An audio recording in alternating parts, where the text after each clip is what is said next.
Google, आपके सामने Google खुल रहा है। गूगल क्या है ये भी आप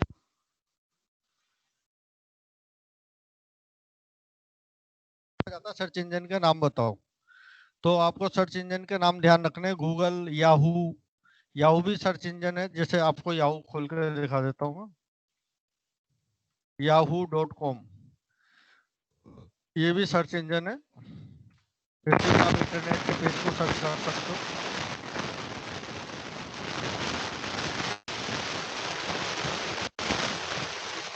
ये याहू की है ना, इससे भी आप इंटरनेट के पेज को सर्च कर सकते हो। और गूगल, ये भी आपका सर्च इंजन है।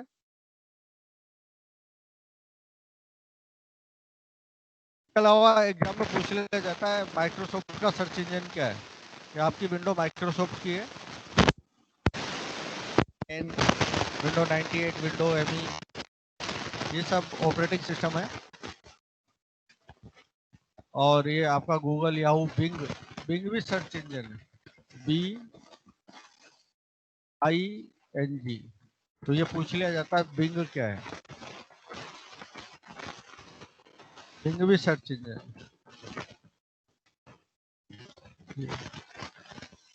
तो ये आपको ध्यान रखना है। फिलहाल हम रैम मेमोरी के बारे में पढ़ रहे हैं। प्राइमरी एंड सेकेंडरी मेमोरी के बारे में आपको बताया था मैंने। रैम मेमोरी दो तरह की होती है, प्राइमरी मेमोरी और सेकेंडरी मेमोरी।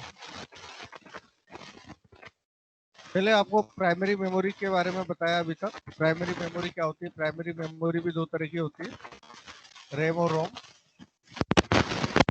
अब तो ये आपकी रैम की फुल फॉर्म मैंने बताई थी, रैंडम एक्सेस मेमोरी होती है। अस्थायी मेमोरी होती है, टेम्परेरी होती है। अस्थायी रूप से जो भी काम होता है वो रैम में होता है।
ये इनपुट आउटपुट डिवाइस के बारे में आपको बताया था।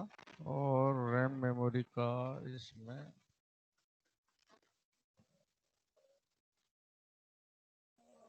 चलो, क्यों नहीं है, मैं आपको बता देता हूँ, थोड़ा सा टाइप कर रहा है। तो रैम मेमोरी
हाँ, कोई ज्वाइन कर रहा है क्या? क्या है?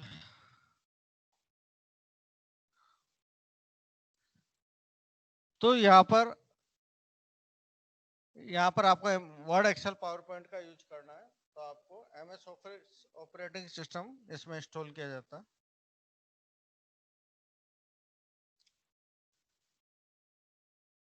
तो यहाँ पर हमने एमएस ऑफिस ऑपरेटिंग सिस्टम डाल दिया। तो हम वर्ड एक्सेल पावर पॉइंट का यूज इसमें कर सकते हैं। एमएस ऑफिस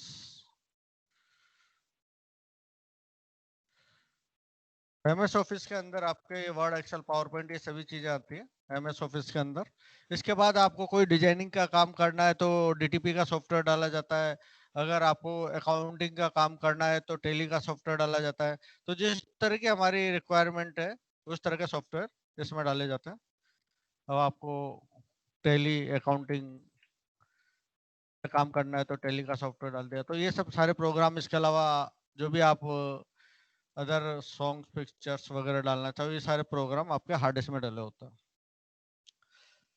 इसके बाद यह हार्ड डिस्क से पे अब आपको किसी भी प्रोग्राम पर कोई काम करना है तो ये सारे प्रोग्राम हार्ड डिस्क से रैम मेमोरी में लिए जाते हैं।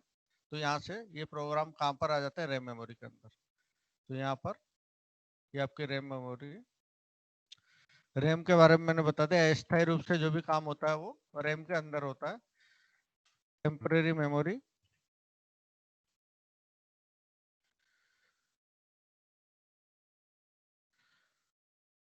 या वोलेटाइल वोलेटाइल मेमोरी भी बोलते हैं इसको। वोलेटाइल वोलेटाइल मेमोरी या अस्थायी मेमोरी कहा जाता है। इसकी स्पीड क्या होती है? स्लो होती है। स्पीड स्लो होती है। और इसके अंदर हम डी रैम का यूज करते हैं। D RAM use in main memory. D RAM का यूज हम इसके अंदर करते हैं, ये मेन मेमोरी होती है। तो सारे प्रोग्राम आप यहाँ से किसके अंदर ले जाएंगे? हार्ड डिस्क से जो भी जिस प्रोग्राम पर आपको काम करना है तो वो प्रोग्राम रैम मेमोरी के अंदर ओपन किए जाते हैं। अगर आपके प्रोग्राम ज़्यादा बड़े हैं, आप प्रोग्राम चला रहे हो, गेम्स चला रहे हो, गेम्स को तो और ज़्यादा रैम मेमोरी की आवश्यकता होती है। तो जितने बड़े प्रोग्राम आप चला रहे हो उतनी ज़्यादा रैम मेमोरी आपके कंप्यूटर में होनी चाहिए। जितने बड़े प्रोग्राम चला रहे हो उतनी ज़्यादा रैम मेमोरी आपके कंप्यूटर में होनी चाहिए। अगर आपके प्रोग्राम ज़्यादा बड़े हैं और रैम मेमोरी कम कैपेसिटी में है तो आपका प्रोग्राम सही प्रकार से रैम मेमोरी में ओपन नहीं होगा। तो जनरली हम कंप्यूटर में आजकल 1 GB या 2 GB रैम मेमोरी लगाते हैं। 1 GB और 2 GB। ये 1 GB 2 GB क्या है? ये स्टोरेज यूनिट है, मेमोरी की यूनिट होती है। कि रैम मेमोरी, जैसे हम ग्राम कोई भी सामान खरीदते हैं, ग्राम में लेना है, किलोग्राम में लेना है, तो कितना ग्राम किलोग्राम आपको आइटम परचेज करना है तो वो ग्राम किलोग्राम क्या होती है? यूनिट होती है। इस तरह से कोई भी स्टोरेज की यूनिट जो होती है वो MB GB bit byte kilobyte megabyte ये सब होता है। आप दिखा देता हूँ मैं किस तरह से होता है। यहाँ पर एक मैंने ऑलरेडी फाइल कल बना दी थी।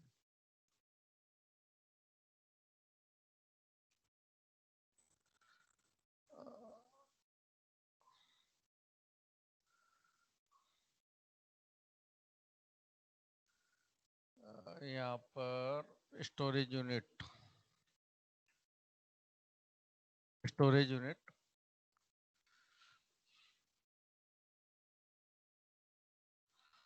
ये आपको बहुत इंपॉर्टेंट चीज है।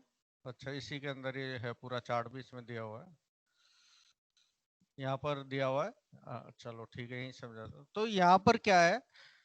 स्टोरेज यूनिट के बारे में एग्जाम में पूछा जाता है। कंप्यूटर की मेमोरी यूनिट क्या होती है? कंप्यूटर की memory unit bit byte kilobyte megabyte gigabyte क्या क्या होती है? कंप्यूटर स्टोरेज यूनिट, कंप्यूटर की मेमोरी और स्टोरेज यूनिट।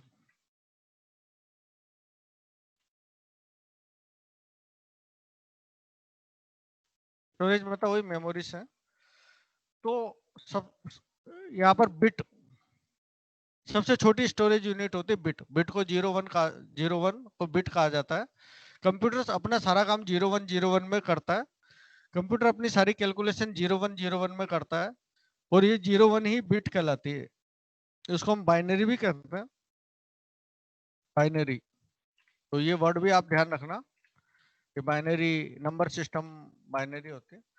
तो 0101 इसको बिट कहा जाता है। ये सबसे स्मॉल स्टोरेज यूनिट होती है। एग्जाम में पूछा जाता है। आरसीआईटी का एग्जाम नहीं, आप और कोई भी कंपटीशन एग्जाम देते हो, पटवारी का देते हो या एलडीसी या कोई भी ऐसा कोई भी एग्जाम जिसमें कंप्यूटर सब्जेक्ट होता है, तो वहां पर आप जो आरसीआईटी में पढ़ रहे हो तो वो ये सब चीजें आपके उन एग्जाम में भी हेल्प करेंगे। ये सब चीजें उनमें भी पूछी जाती है। तो सबसे छोटी स्टोरेज यूनिट बिट होती है, 01 होती है। आप कंप्यूटर में कोई भी की दबाते हो, ABCD 1 2 3 4 कुछ भी दबाते हो, तो कंप्यूटर उसको उसका एक 8 बिट का एक कोड जनरेट कर देता है इस तरह से। तो कंप्यूटर केवल 01 ही समझता है, 2 नहीं समझता है, केवल 0 और 1 समझता है। और इस तरह के कोड ASCII कोड कहलाते हैं। हर की का एक कोड कंप्यूटर में फिक्स कर दिया जाता है, वो ASCII कोड होता है। इसकी फुल फॉर्म होती है American standard code for information interchange. तो ASCII की फुल फॉर्म भी एग्जाम में पूछ ली जाती है। तो सबके प्री डिफाइंड कुछ कोड्स होते हैं। आप कुछ भी की दबाओगे, कोई भी अल्फाबेट न्यूमेरिक की दबाओगे तो उसका एक कोड जनरेट हो जाएगा, लेकिन वो 0101 में ही होगा, क्योंकि कंप्यूटर केवल 01 को ही समझता है और सारी कैलकुलेशन 01 में ही करता है। अब आप यहाँ पर 8 बिट, अगर एक करेक्टर 8 बिट का होता है या 1 बाइट का होता है।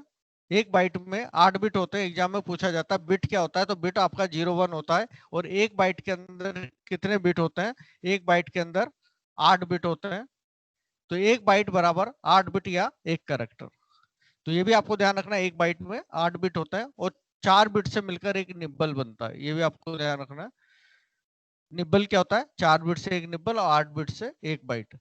अब आप किसी फाइल में करेक्टर टाइप कर रहे हैं, आपने एक करेक्टर टाइप किया किसी फाइल के अंदर, एक फाइल एक करेक्टर टाइप किया फाइल के अंदर, तो उस फाइल की साइज 1 बाइट होगी। अगर फाइल के अंदर आप एक करेक्टर टाइप करते हो तो उस फाइल की साइज 1 बाइट होगी। 2 करेक्टर टाइप किए तो 2 बाइट होगी। 3 करेक्टर टाइप किए तो उस फाइल की साइज 3 बाइट होगी। तो जितने ज्यादा करेक्टर आप टाइप करते जाओगे उस फाइल की साइज बढ़ती चली जाएगी, और बीच में जो आप स्पेस वगैरह यूज कर रहे हो वो सब चीजें भी उसमें इंक्लूड होगी। तो आपने जब 1024 करेक्टर टाइप कर दिए, एक करेक्टर 1 बाइट का है, जब आपने 1024 करेक्टर टाइप कर दिए, मतलब आपकी फाइल 1024 बाइट की हो गई, तो वो उस फाइल की साइज 1 किलोबाइट कहलाएगी। मतलब 1024 बाइट बराबर 1 किलोबाइट होता है, या आप इसको 2 की पावर 10 बाइट भी कहते हैं। दो को आप 10 बार मल्टीप्लाई करोगे, 2 को 10 बार मल्टीप्लाई करोगे तो 1024 आएगा। 1024 किलोबाइट बराबर 1024 किलोबाइट को अगर बाइट में कन्वर्ट करें तो 1024, 1 KB में 1024 बाइट, तो 1024 इंटू 1 KB के अंदर 1024 बाइट, तो 1024 इंटू 1024 1,48,576 बाइट्स हो जाएगा। 1,48,576 बाइट्स। अब आपको बताया 1024 का मतलब 2 की पावर 10 होता है, तो 1024 इंटू 1024 का मतलब 2 की पावर 10 इंटू 2 की पावर 10, इसका मतलब 2 की पावर 20 बाइट्स हो गया। 2 की पावर 20 बाइट्स। तो पावर में भी पूछ लिया जाता है एग्जाम में, तो आपको ध्यान रखना है 1024 बराबर 2 की पावर 10 होता है। और 2 की पावर 10 इंटू आधार अगर समान हो तो घात जुड़ जाती है, तो यहाँ पर घात आपकी 2 की पावर 20 आ गया। और 1024 KB को 1 मेगाबाइट कहा जाता है। 1 मेगाबाइट का मतलब 1024 किलोबाइट, या आप इसको इस तरह से लिख सकते हैं 1000 इंटू 1024 बाइट्स, या 1,48,576 बाइट्स। ये 2 की पावर 10 इंटू 2 की पावर 10 कितना हो गया? 2 की पावर 20 बाइट्स। तो 1 मेगाबाइट में कितने किलोबाइट होते हैं ये आपको ध्यान रखना है। एग्जाम में पूछा जाता है 1 मेगाबाइट बराबर कितना होता है, 1 किलोबाइट बराबर कितना होता है, 1 बाइट बराबर कितना होता है, बिट कितना होता है। इसके बाद 1 गीगाबाइट बराबर 1024 मेगाबाइट। 1 गीगाबाइट में 1024 मेगाबाइट होते हैं। तो आप इसको वापस कैलकुलेट करोगे तो 2 की पावर 30 बाइट्स आ जाएगा। इसके बाद 1 टीबी बराबर 1024 GB होता है, या 2 की पावर 40 बाइट्स हो गया। तो अभी जो हार्ड डिस्क नया कंप्यूटर हम परचेज करते हैं तो उसमें हार्ड डिस्क हम टेराबाइट में परचेज करते हैं। अगर आपको कंप्यूटर में ज्यादा डेटा स्टोर करना है तो हार्ड डिस्क को टेराबाइट में परचेज किया जाता है। अगर आपको कम डेटा स्टोर करना है, आपकी रिक्वायरमेंट, स्टोरेज रिक्वायरमेंट कितनी है उसके अकॉर्डिंग हार्ड डिस्क की कैपेसिटी कंप्यूटर में लगाई जाती है। जैसे आपकी टैंक होती है, हम टंकी लगाते हैं, छोटी टंकी, बड़ी टंकी, बहुत बड़ी टंकी, मतलब आपको पानी का कितना स्टोरेज करना है उसका अकॉर्डिंग हम छतों पर टंकी लगाते हैं। आपकी पानी की स्टोरेज, आपकी पानी की रिक्वायरमेंट कितनी होती है उसके अकॉर्डिंग हम वहां पर टंकी लगाते हैं। तो इसी तरह से आपको कितना डेटा कंप्यूटर में स्टोर करना है तो उसके अकॉर्डिंग हम क्या लगाते हैं,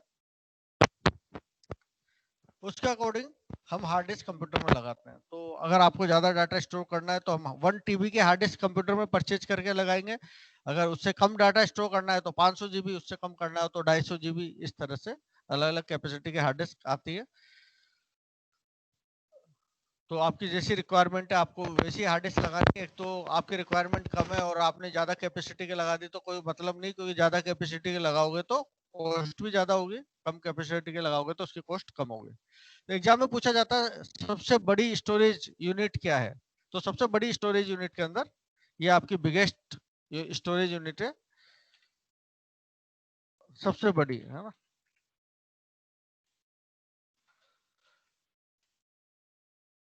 एग्जाम में पूछा जाता है सबसे बड़ी स्टोरेज यूनिट क्या है, तो वो टीबी आपको लेना है, टेराबाइट। अगर टीबी का ऑप्शन नहीं आता है तो आपको जीबी लेना है, गीगाबाइट। या तो आपको टीबी लेना है टेराबाइट, नहीं तो आपको जीबी लेना है, गीगाबाइट। ठीक है। और सबसे छोटी में जहां तक बात हो तो बिट 01। इसके बाद आपसे कुछ भी पूछा जा सकता है। एक बाइट बराबर कितना होता है, एक निब्बल क्या होता है, एक किलोबाइट बराबर कितना होता है, एक मेगाबाइट बराबर कितना होता है। तो एक किलोबाइट का मतलब कितना है यहाँ पर, 1024 बाइट। 1 किलोबाइट मतलब 1024 बाइट। 1 मेगाबाइट बराबर 1024 किलोबाइट। 1 गीगाबाइट बराबर 1024 मेगाबाइट। और 1 टेराबाइट बराबर 1000। तो ये आपकी स्टोरेज यूनिट है। तो आप यहाँ पर देख रहे थे कि आपने जो है हार्ड डिस्क लगाई, तो हार्ड डिस्क कितनी आपको लगानी है ये। और यहाँ पर हम रैम की बात कर रहे हैं तो रैम भी आपको कितनी यूज करनी है। मैंने आपको बताया कि रैम जो होती है आपको कितनी लगानी है, 1 GB लगानी है, 2 GB लगानी है, 1 गीगाबाइट लगाना है, 2 गीगाबाइट लगाना है, या 4 GB लगानी है। ये डिपेंड करता है कितने बड़े प्रोग्राम आप कंप्यूटर में चला रहे हो। अगर आपके प्रोग्राम ज्यादा बड़े हैं तो उनको ओपन करने के लिए रैम भी ज्यादा होनी चाहिए, तभी वो प्रोग्राम सही तरह से आपके कंप्यूटर में काम करेंगे, वरना कंप्यूटर हैंग होने लग जाएगा। मोबाइल वगैरह में भी आप देखते हो कि मोबाइल भी क्या एक छोटा कंप्यूटर ही होता है। अगर आपने ज्यादा प्रोग्राम डाल दिए तो फिर मोबाइल स्लो चलने लग जाता है, धीरे धीरे चलने लग जाता है, स्पीड कम हो जाती है, हैंग होने लग जाता है। तो आप जितना लोड डाल रहे हो उसके अकॉर्डिंग आपका वो रैम मेमोरी होनी चाहिए। जैसे एक सिंपल एग्जांपल है, आप बैलगाड़ी यूज करते हो तो बैलगाड़ी में बैलगाड़ी के हिसाब से लोड डालते हैं। अगर उसमें ट्रक का लोड डाल दिया तो बैलगाड़ी दब जाएगी। अगर आपको ज्यादा माल स्टोर करना है तो फिर हम ट्रक का यूज करेंगे, ट्रक और ज्यादा है तो फिर हम मालगाड़ी से ट्रांसपोर्ट करेंगे माल को इधर उधर। तो कहने का मतलब है जितना लोड है उसके अकॉर्डिंग आपको जो भी आपका व्हीकल वगैरह है वो सेलेक्ट करते हैं हम। तो इसी तरह से जितने बड़े प्रोग्राम आप कंप्यूटर में खोल रहे हो तो उसके अकॉर्डिंग आपके कंप्यूटर में रैम मेमोरी होनी चाहिए। तो यहाँ पर जो रैम मेमोरी है इसमें ये आपकी मेन मेमोरी कहलाती है। इसके अंदर डी रैम का यूज किया जाता है। डी रैम का मतलब डायनेमिक रैम होता है। इसकी स्पीड स्लो होती है लेकिन कॉस्ट भी कम होती है, कॉस्ट भी लो होती है, कॉस्ट भी लो होती है। इसलिए ज्यादा कैपेसिटी की हम ये लगा पाते हैं कंप्यूटर के अंदर, कॉस्ट कम होती है। अब यहाँ से डेटा प्रोसेसिंग के लिए प्रोसेसर के पास जाता है। तो यहाँ से डेटा आपका प्रोसेसर के पास जाएगा इस तरह से। ये प्रोसेसर के पास, प्रोसेसर को सीपीयू भी कहा जाता है। और सीपीयू की फुल फॉर्म, प्रोसेसर मतलब माइक्रो प्रोसेसर, और इसको सीपीयू भी कहा जाता है। सीपीयू की full form central processing unit होती है। ये एग्जाम में फुल फॉर्म पूछी जाती है तो आपको फुल फॉर्म भी ध्यान रखनी है। सीपीयू मतलब सेंट्रल प्रोसेसिंग यूनिट, इसको माइक्रो प्रोसेसर भी कहते हैं। इसके कार्य करने की गति फास्ट होती है, इसको ब्रेन ऑफ द कंप्यूटर भी कहा जाता है। ब्रेन ब्रेन आप जानते ही हो, आपके पास भी ब्रेन है, और आप उसका यूज जितना अच्छी तरह से करोगे आपको वैसे अच्छे रिजल्ट्स मिलेंगे। सारा खेल ब्रेन का ही होता है। जो जितना अच्छी तरह से ब्रेन का यूज करता है तो उसको उसी के अकॉर्डिंग रिजल्ट्स मिलते हैं। कोई डॉक्टर बनता है, कोई इंजीनियर बनता है, कोई साइंटिस्ट बनता है, तो सब ब्रेन का ही कमाल होता है। तो कंप्यूटर के सारे इंस्ट्रक्शन ब्रेन के द्वारा ही दिए जाते हैं, मतलब माइक्रो प्रोसेसर के द्वारा दिए जाते हैं। डेटा कहाँ से आएगा, कहाँ पर जाएगा, डेटा की प्रोसेसिंग, एलयू और सीयू, अर्थमेटिक लॉजिकल और कंट्रोल यूनिट, दोनों काम ये करता है, एलयू एंड सीयू का। ALU plus CU, ALU and CU. इसकी साइज हम छोटी कर देते हैं, साइज ज्यादा बड़ा हो रहा है। सभी तरह के अर्थमेटिक और लॉजिकल कैलकुलेशन ये करता है, और सारा कंट्रोल यही करता है, डेटा कहाँ से आएगा, कहाँ पर जाएगा। तो एलयू और सीयू की फुल फॉर्म भी पूछ ली जाती है। एलयू की अर्थमेटिक लॉजिक यूनिट होती है और सीयू की कंट्रोल यूनिट होती है। एलयू अर्थमेटिक लॉजिक यूनिट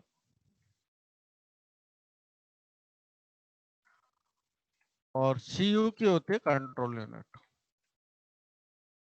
ये एग्जाम में पूछा जाता है माइक्रो प्रोसेसर के कार्य क्या है, माइक्रो प्रोसेसर क्या काम करता है। तो माइक्रो प्रोसेसर अर्थमेटिक और लॉजिकल कैलकुलेशन करता है। अर्थमेटिक मतलब mathematical, logical greater than, less than, compare करता है।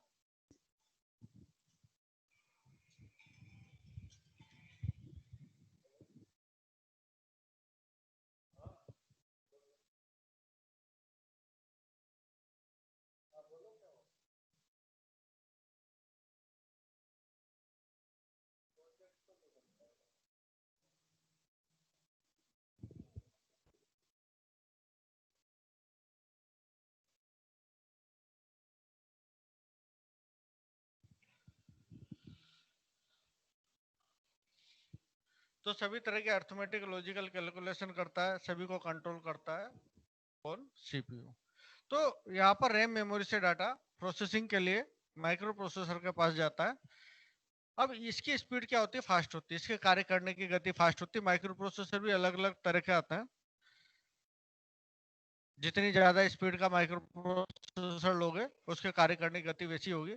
अब वही बात है कि अगर आपने प्रोग्राम ज्यादा बड़े यूज कर लिए, रैम भी ज्यादा लगा दी, लेकिन प्रोसेसर कम स्पीड का लगा दिया, प्रोसेसर कम स्पीड का लगा दिया, तो क्या होगा, वो स्लो प्रोसेसिंग करेगा।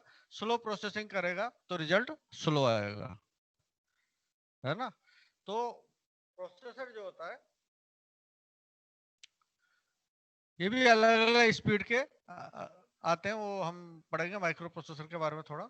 काफी कुछ मैंने इसमें बता दिया है। माइक्रो प्रोसेसर के फंक्शन के बारे में पूछा जाता है, क्या काम करता है, तो आपको फंक्शन ध्यान रखना है। एलयू एंड सीयू का काम करता है। तो डेटा की प्रोसेसिंग के लिए डेटा रैम मेमोरी से किस पर जाता है, प्रोसेसर के पास जाता है।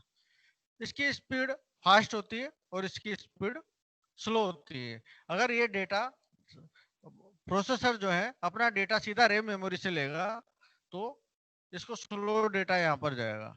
स्लो डेटा जाएगा तो इसको डेटा के लिए वेट करना पड़ेगा, और वेट करने से कंप्यूटर की परफॉर्मेंस कम हो जाएगी। प्रोसेसर की स्पीड फास्ट है तो उसको फास्ट डेटा मिलेगा, तभी ये फास्ट गति से काम करेगा। अगर जैसे मान लो आप लोग फास्ट स्पीड से काम कर रहे हो, लेकिन आपको जो माल सप्लाई कर रहा है वो माल सप्लाई करने वाला स्लो है, तो आप तो वेट ही करते रहोगे कि भाई माल आएगा, आप तभी आप काम कर पाओगे। लेकिन सामान लाने वाला अगर स्लो है तो आपका टोटली रिजल्ट भी क्या होगा, स्लो हो जाएगा। तो रैम मेमोरी से डाटा स्लो जा रहा है तो प्रोसेसर तो फास्ट काम कर रहा है। तो रैम मेमोरी का डाटा सीधा प्रोसेसर को न देकर बीच में यूज की जाती है कैश मेमोरी। कैश मेमोरी के अंदर एस रैम का यूज किया जाता है। एस रैम का मतलब स्टैटिक रैम होता है। मेन मेमोरी के अंदर डी रैम का यूज किया जाता है। एस रैम के कैश मेमोरी के अंदर, जिसको कैश मेमोरी भी कहा जाता है, इसके अंदर एस रैम का यूज किया जाता है। एस रैम का मतलब होता है स्टैटिक रैम। इसकी कॉस्ट हाई होती है और इसका यूज, इसका तो हम एमबी या जीबी में करते हैं रैम मेमोरी का, क्योंकि इसकी कॉस्ट लो होती है। लेकिन इसकी कॉस्ट ज्यादा होने की वजह से इसका यूज केबी या एमबी, पहले केबी में करते थे, अब एमबी में करने लग गए। प्रोसेसर या मेमोरी को जिस डेटा की बार बार आवश्यकता पड़ती है, एग्जाम में पूछा जाता है मेमोरी डेटा के लिए बार बार किसका यूज करती है। तो मेमोरी डेटा के लिए किसका यूज करती है, कैश मेमोरी का। जो डेटा उसको प्रोसेसर को भेजना है, जो डेटा उसको प्रोसेसिंग के लिए प्रोसेसर को भेजना है, तो प्रोसेसर वो पहले ही ऑर्डर कर देता है मेमोरी पर कि उसको क्या क्या डेटा चाहिए। तो वो डेटा मेमोरी से कैश मेमोरी में जाकर स्टोर हो जाता है। अब जब प्रोसेसर को डेटा चाहिए तो वो इससे नहीं लेगा, किससे ले लेगा, कैश मेमोरी से। इसकी स्पीड फास्ट होती है, तो ये फास्ट स्पीड से डाटा प्रोसेसर को देगा। प्रोसेसर को डाटा फास्ट मिलेगा तो कंप्यूटर की स्पीड बढ़ जाएगी। तो भाई इसको फास्ट डाटा मिलेगा तभी तो कैश मेमोरी यहाँ पर कंप्यूटर की परफॉर्मेंस को बढ़ाने का काम कर रही है। तो कैश मेमोरी के अंदर पूछा जाता है, तो क्या क्वेश्चन पूछा जाता है एग्जाम में, मेमोरी अपना डाटा स्टोर करने के लिए मेमोरी बार बार डेटा का यूज करने के लिए किसका यूज करती है, कैश मेमोरी का यूज करती है। और कैश मेमोरी का यूज कहां पर किया जाता है, मेन मेमोरी और सीपीयू के बीच में किया जाता है। तो ये आपके रैम मेमोरी के दो टाइप है, एस रैम और डी रैम। ये आपकी प्राइमरी मेमोरी बताई मैंने, दो तरह की है, प्राइमरी और सेकेंडरी। और प्राइमरी मेमोरी भी दो तरह की है, एस रैम और डी रैम।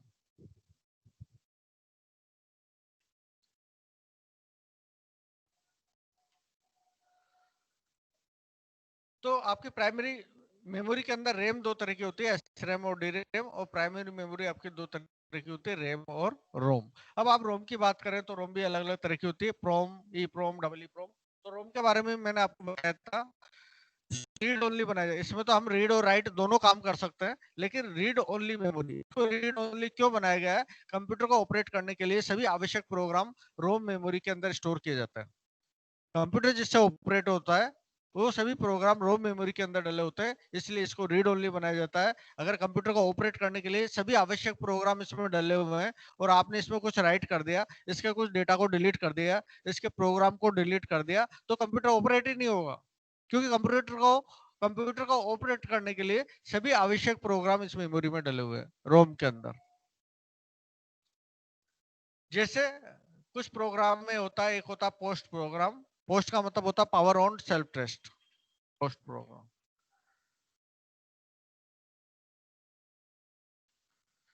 पोस्ट मतलब पावर ऑन सेल्फ टेस्ट।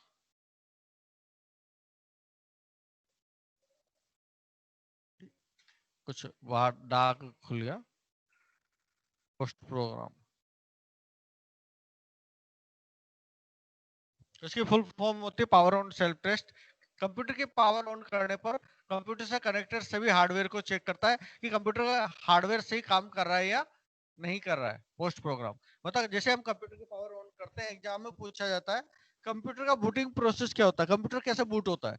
तो कंप्यूटर बूट करने के लिए सबसे पहले कंप्यूटर की पावर को ऑन किया जाता है। इसके बाद रोम मेमोरी के अंदर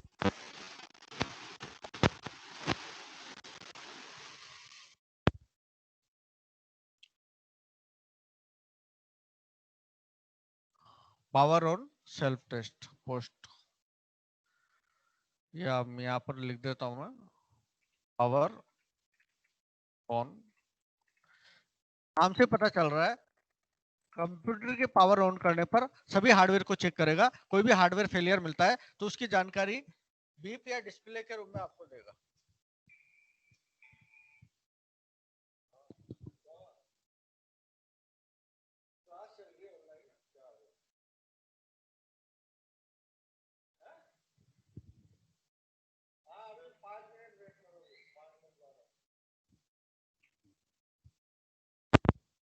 power on self test computer के पावर ऑन करने पर कंप्यूटर से कनेक्टेड सभी हार्डवेयर को चेक करता है, कोई भी हार्डवेयर फेलियर मिलता है तो उसकी जानकारी आपको बीप या डिस्प्ले के रूप में देता है। जैसे कंप्यूटर की पावर ऑन करते ही एक शॉर्ट बीप आती है, तो एक शॉर्ट बीप का मतलब आपका कंप्यूटर सही काम कर रहा है। अगर तीन लंबी लंबी बीप आती है तो या आपकी रैम मेमोरी में खराबी है। वही आप प्राइमरी मेमोरी रैम मेमोरी में प्रॉब्लम है। एक लंबी आठ छोटी बीप आती है तो डिस्प्ले कंट्रोलर खराब है, या एक लंबी दो छोटी बीप आती है तो डिस्प्ले कंट्रोलर खराब है। तो इस तरह की जानकारी या तो बीप आने लग जाती है कंप्यूटर में, या फिर डिस्प्ले के रूप में एरर मैसेज देता है। जैसे हार्ड डिस्क काम नहीं कर रही है तो हार्ड डिस्क फेल, कीबोर्ड काम नहीं कर रहा है तो कीबोर्ड एरर, इस तरह का एरर मैसेज आपके आने लग जाता है। तो कंप्यूटर के सभी हार्डवेयर को शुरू में चेक किया जाता है और वो चेक करने का काम पोस्ट प्रोग्राम करता है। इसके बाद एक प्रोग्राम होता है बूट स्ट्रैप लोडर। ये boot strap loader boot file को पढ़ता है और ये बूट फाइल कहाँ पर होती है? हार्ड डिस्क के अंदर। ये आपकी बूट फाइल इसके अंदर डाली जाती है। सबसे पहले आपका हार्ड डिस्क खाली होती है, इसमें कुछ नहीं होता है। तो इसमें बूट फाइल को किसके द्वारा डाला जाता है? ऑपरेटिंग सिस्टम के द्वारा। ऑपरेटिंग सिस्टम इसमें लोड किया जाता है तो बूट फाइल भी डल जाती है और ऑपरेटिंग सिस्टम भी डल जाता है। अब आप कंप्यूटर को ऑपरेट कर सकते हो। तो सबसे पहले जब आपकी बूट फाइल हार्ड डिस्क के अंदर नहीं है, अगर बूट फाइल आपके हार्ड डिस्क में नहीं है तो वो बूट फाइल को सीडी या डीवीडी से पढ़ा जाता है।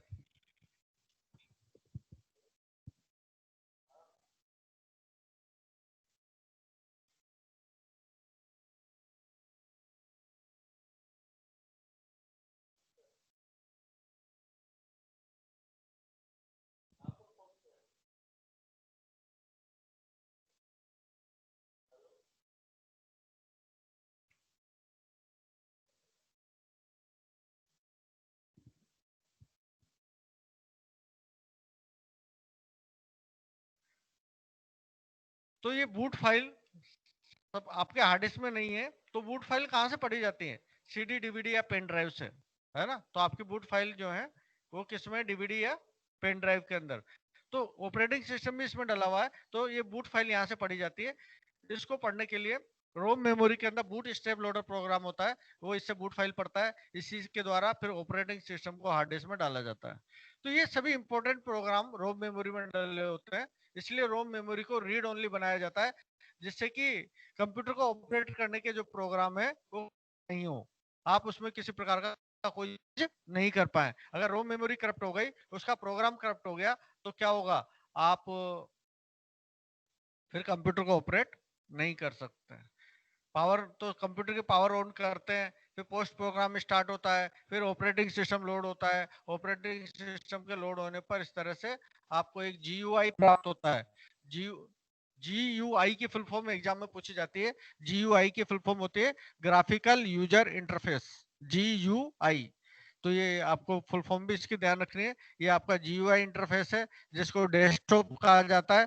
ये आपको जीयूआई इंटरफेस प्राप्त होता है, फिर आप यहाँ पर अलग अलग तरह के प्रोग्राम ओपन करके उस पर काम कर पाते हैं। ठीक है, तो ये जो है आपकी रैम मेमोरी है। और रोम में भी अलग अलग टाइप होते हैं। पहले प्रोम मेमोरी आई। प्रोम का मतलब प्रोग्रामेबल रीड ओनली मेमोरी। इसमें प्रोग्राम एक बार डाल दिया तो फिर कोई नया प्रोग्राम नहीं डाल सकते, उसी प्रोग्राम को दोबारा डाल सकते हैं। अगर प्रोग्राम करप्ट हो गया तो नया प्रोग्राम हम उसमें नहीं डाल सकते। E PROM erasable programmable read only memory. आपने एक बार प्रोग्राम डाल दिया तो इसके बाद उस प्रोग्राम को इरेज करके मतलब हटा करके आप कोई नया प्रोग्राम डाल सकते हो। और डबल ई प्रोम, इसमें भी प्रोग्राम को इरेज कर सकते हैं। देखो ई प्रोम के फुल पी रोम की फुल फॉर्म होती है प्रोग्रामेबल रीड ओनली मेमोरी। ई प्रोम की फुल फॉर्म होती है erasable programmable read only memory. मतलब इसके प्रोग्राम को अल्ट्रा वायलेट रेडिएशन के द्वारा इरेज करके नया प्रोग्राम इसमें डाल सकते हैं।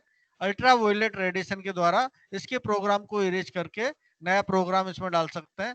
और डबल ई प्रोम क्या होता है? इसमें भी प्रोग्राम को इरेज करके नया प्रोग्राम इसमें डाल सकते हैं। इसकी full form erasable programmable read only memory. लेकिन एक ई आगे है, ई मतलब इलेक्ट्रिकली। इसके प्रोग्राम को हम इलेक्ट्रिकली मेथड से इरेज करके नया प्रोग्राम इसमें डाल सकते हैं। Electrically erasable programmable read only memory. तो ये आपको ध्यान रखनी है। Programmable read only memory, erasable programmable read only memory, electrically erasable. तो एग्जाम में पूछ लिया जाता है विद्युतीय तरंगों के माध्यम से। इलेक्ट्रिकली इरेजेबल का मतलब विद्युतीय तरंगों के माध्यम से प्रोग्राम को इरेज करने के लिए किस मेमोरी का यूज किया जाता है? वो होती है डबल ई प्रोम। तो ये आपका प्राइमरी मेमोरी के बारे में हमने पढ़ा। बाकी सेकेंडरी मेमोरी हम कल आप कंटिन्यू करेंगे। तो मेरे ख्याल से समझ में आया होगा आप लोगों को। मैंने कई बार रिवाइज भी आपको बराबर करवाता जा रहा हूँ।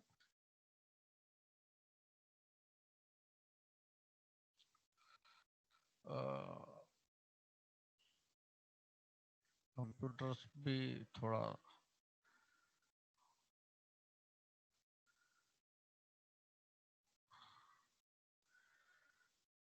अरे खा गया इसको। आया आप लोगों को समझ में?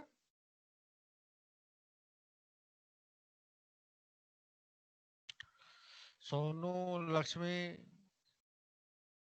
लेखा, निकिता, पूजा, पूनम। आया नहीं आया? सोनम, सोनम जुड़ गई, अच्छा अच्छी बात है भाई। ये सब चीजें आपके एग्जाम में काम आएंगी, आप थोड़ा सिंसियरली अटेंड करते रहे, क्योंकि RSCET का एग्जाम, अब आपका एडमिशन तो हो गया लेकिन आपको पास भी करना है उसको। तो ये सब चीजें एग्जाम में आ रही हैं, आने वाली है, तो आप लोग इसको सिंसियरली अटेंड करते रहे।